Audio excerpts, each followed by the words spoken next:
ఇప్పుడు ఈయన వేసేటిది పోయినసారి యాసంగి ఆల్రెడీ ఎగ్గొట్టిండు కదా, ఆ యాసంగి పైసలు ఇవి ఇప్పుడు ఈయన ఈ పైసలు కావు అని చెప్పేసి నేను హరీష్ రావు గారు అసెంబ్లీలో చెప్పారు. పోయినసారి యాసంగి పైసలు అవి అప్పుడు ఆయన ఎగ్గొట్టేసిండు, అప్పుడు పాక్షికంగా దాన్ని మొత్తానికి బొందబెట్టిండు. సో కాబట్టి ఇప్పుడు ఆయన వేసేటివి ఈ యాసంగివి కాదు పోయిన యాసంగివి అంటున్నాడు. ఇన్ని రోజుల తర్వాత వేసింది ఒక్క ఎకరానికే 2024-25 వానాకాలం భరోసా ఎగ్గొట్టిండు. ఆ యాసంగిలో కూడా సగం పైసలే ఇచ్చిర్రు. ఈ సీజన్కు 9,000 కోట్ల లెక్కన రైతులకు బాకీ పడ్డది 19,000 కోట్లు. అవే పైసలు ఇచ్చి మళ్ళీ రుణమాఫీ చేస్తున్నాం అంటున్నారు. కేసీఆర్ హయాంలో వరప్రధానుల రైతు బంధు ఉండేది. ఇప్పుడు ఏమైంది? కాంగ్రెస్ ఎన్నికల మేనిఫెస్టో లెక్క తయారైపోయింది అది. ఈ రైతు భరోసా ఎన్నికలుంటేనే రైతు భరోసా వస్తాయనే కాడికి వెళ్ళిపోయింది. చివరికి ఒక్క సీజన్ ఎగ్గొట్టలే, ₹1 తగ్గించలే. వ్యవసాయ పెట్టుబడి సాయాన్ని ఎన్నికల పెట్టుబడి సాయంగా మార్చింది కాంగ్రెస్ ప్రభుత్వం. ఇది వాస్తవం. వ్యవసాయానికి పెట్టుబడి సాయం కుల మత భేదం ప్రాంతం పార్టీ అనే తేడా లేకుండా అందరికీ రైతు భరోసా రావాల్సిన చోట ఇది ఎన్నికల సందర్భంలో ఎన్నికల పెట్టుబడి లెక్క మార్చేసింది మన Revanth Reddy. BRS deputy floor leader Harish Rao విమర్శలు, అసెంబ్లీలో బడ్జెట్ పైన చర్చల్లో సర్కారు తీరుపైన ధ్వజం. ఇక ఈ యాసంగి పైసలు ఇప్పుడు వేస్తున్నటువంటి పైసలు పోయినసారి యాసంగిలో సగము ఆనాకాలంలో సగం ఎగ్గొట్టిర్రు. ఆ ఎగ్గొట్టిన పైసలే ఇవి అని చెప్పేసి హరీష్ రావు గారు నిన్న చెప్పారు. ఇక దాంతోపాటు ఆయన చాలా అంశాల మీద మాట్లాడారు. ఫిలిప్పీన్స్ ఎగుమతుల్లో భారీ స్కామ్ ఉన్నది.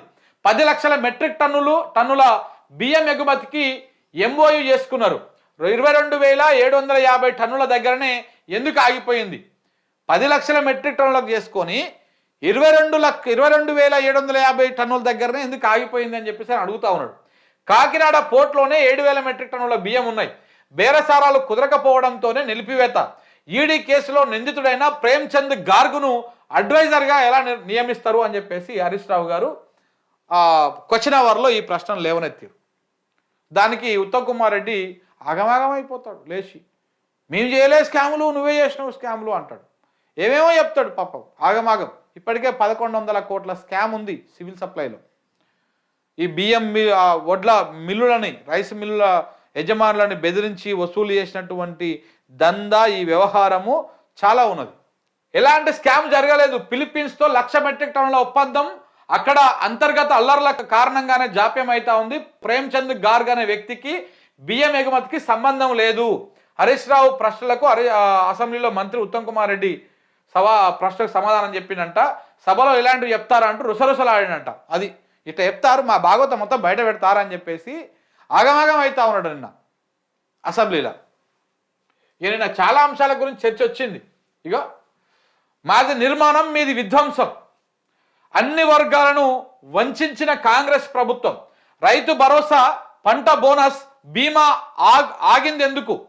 రైతు రుణమాఫీ కోసం లక్షలాది మంది ఎదురు చూస్తున్నారు. దానిపై రాష్ట్రంలో ఎక్కడైనా చర్చకు మేము సిద్ధమే. 1.6 లక్షల కొలువులు ఇచ్చిన బీఆర్ఎస్ ప్రభుత్వం ఏటా మీరు ఇస్తామన్న 2 లక్షల ఉద్యోగాలు ఏమైపోయినాయి? నేను ఒక మేనిఫెస్టో ఉంది నా దగ్గర, చూపిస్తాను నేను. మీరు పూర్తి చేస్తామన్నటువంటి 18 ప్రాజెక్టులు ఎక్కడ పోయినాయి? ఏడ ఉన్నాయి? పడుకున్నాయి. 7 దాన్నే జోలపాట వాడినట్టు వాడుతున్నాయి. ఎస్ఎల్బిసి ఏమైంది? మంచిగా జో అచ్యుతానంద పాట వాడుతుంది. ఇంకే లైట్ల కోసము వెలుతురుల కోసం పొక్కలు పెట్టుర్రి అని చెప్తున్నట్ట ఉత్తమ్ కుమార్ రెడ్డి. పొక్కలు పెడుతుంది ఆడ ఒప్పుకోరే కాక. ఆడ ఎన్జిటి ఒప్పుకోదు, పర్యావరణం ఒప్పుకోదు, వ్యవహారం ఒప్పుకోదు. ఆ పొక్కలు పెట్టడం కేసీఆర్కి తెలియకనా, లేకపోతే అప్పుడున్నటువంటి ఇరిగేషన్ మంత్రులకు తెలియకనా, లేకపోతే దాన్ని ప్రారంభించినటువంటి సమైక్య పాలకులకు తెలియకనా?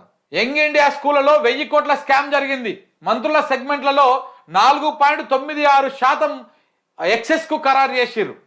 దీనిపైన సిట్ లేదా ఏసీబీతో దర్యాప్తు జరిపించండి. ఫిలిప్పీన్స్కు బియ్యం ఎగుమతితో భారీ కుంభకోణం జరిగింది. ప్రభుత్వానికి నిజాయితీ ఉంటే హౌస్ కమిటీ వేయాలి. ఫైళ్లు స్పీకర్ ముందు పెడితే అక్రమాలు నిరూపిస్తా.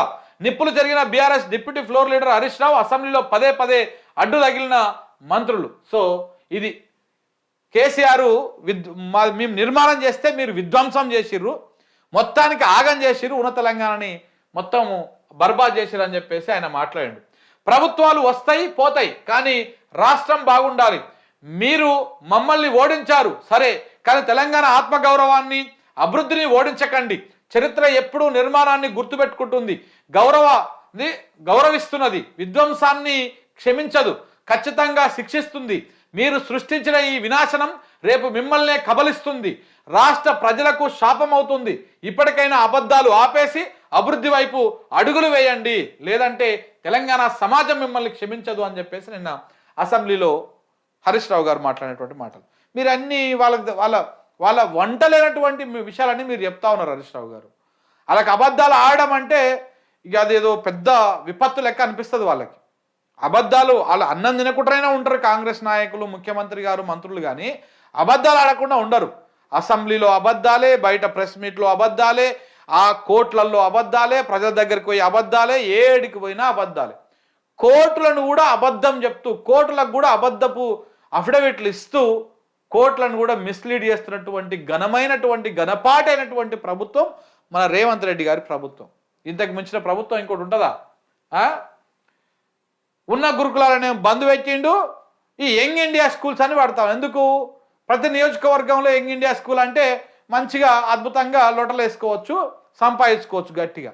దానికోసానికి కమిషన్ల కోసం వ్యవహారం ఇదంతా కూడా. ఇగో యంగ్ ఇండియా పేరు చెప్పి మింగేస్తున్నారు. ఇది షూరిటీ, క్లారిటీ, ప్యూరిటీ లేని ప్రభుత్వం. ఆయన అన్నాడు కదా ప్యూర్ రేర్ అని. ఆ పేరు కూడా చండాలంగా ఉంది రేవంత్ రెడ్డి లెక్కనే. ఏం బాలేదు ఆ పేర్లు. క్యూర్ అంట, సిటీ లోపల ఉండేది క్యూర్ అంట, లేకపోతే ప్యూర్ అంట. ఏదో ప్యూర్ ఏందో, క్యూర్ ఏందో, రేర్ ఏందో ఎవరికైనా అర్థమవుతుందా? నువ్వు పోయి ఊర్లోకి పోయి చెప్పు ఈ ముచ్చట.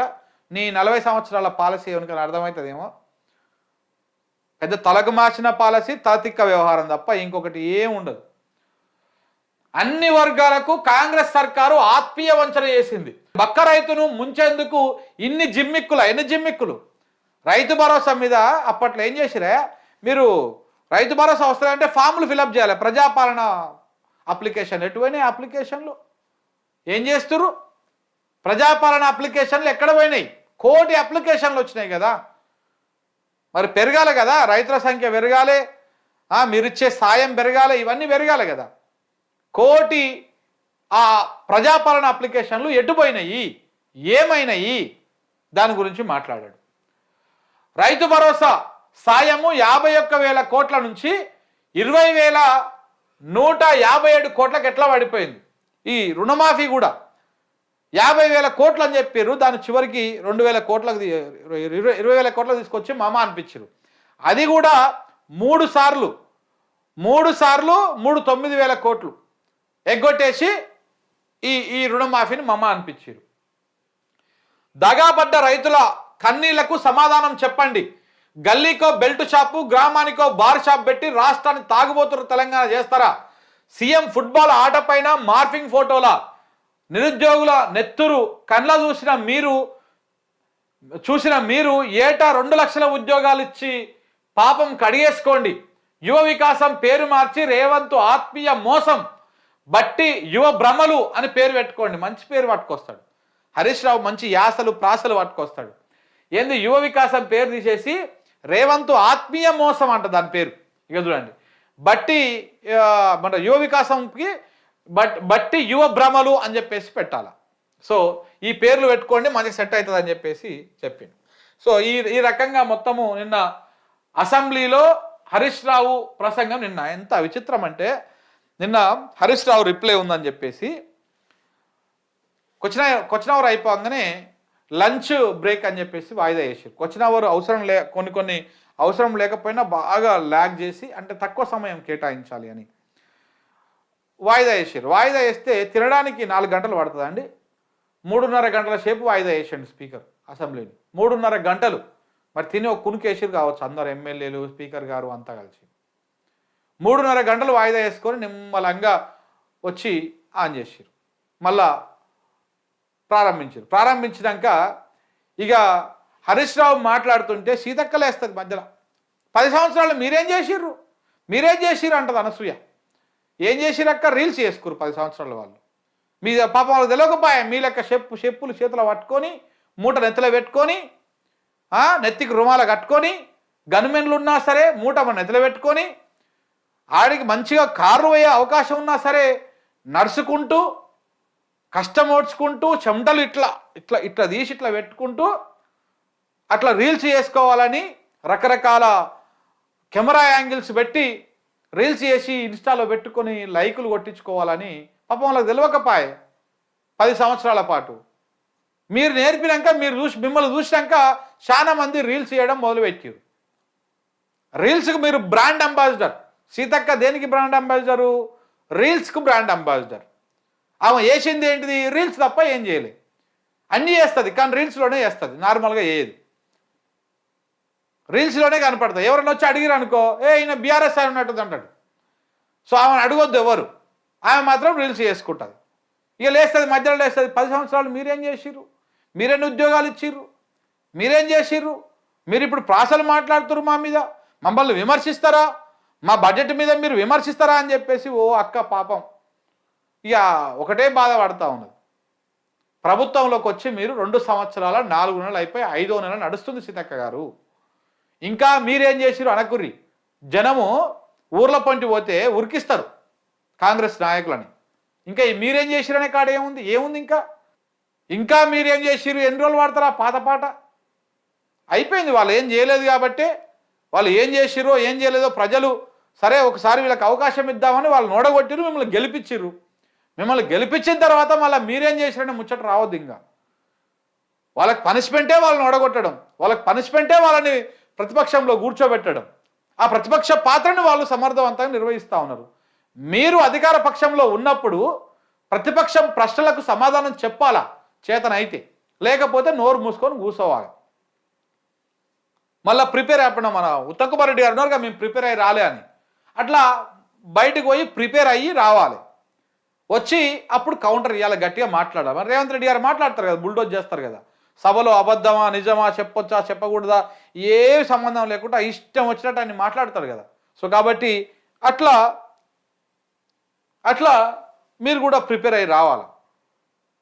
కానీ అట్లా ఆయన మాట్లాడుతుంటే మధ్యలో ఈయన లేస్తాడు, పొంగులేట్లు వేస్తాడు, శ్రీధర్బాబు లేస్తాడు. ఇక లాస్ట్ శ్రీధర్బాబు లేచి అధ్యక్ష ఇక ఎంతసేపు ఇలా కూర్చుంటాము ఆయన చెప్పగానే చెప్తా ఉన్నాడు.